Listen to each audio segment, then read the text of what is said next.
kan? Nah, biarpun kita lambung kita udah nggak sehat, tapi tetap mau kerja. Saya gitu juga Bu, saya juga ada lambung, tapi ya sekarang saya jaga. Jaga apa? Pola makan saya, pola hidup.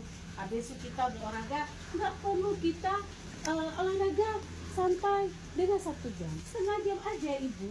Jangan yang kita yang harus berat olahraga, tapi ringan. Apakah kita 10 jam kita di rumah, tidak ada nanti bila misalnya kayak kolani sini nggak ada, nanti di lapang-lapangan di rumah juga boleh, ya kan? Karena kolani ini hanya seminggu sekali ya, senam kolani, ya kan? Kita makanya harus hidup sehat gitu. Dari pola hidup kita, pola sehat kita, pola makan kita harus kita jaga, ya kan? Apa bisa istirahat yang cukup?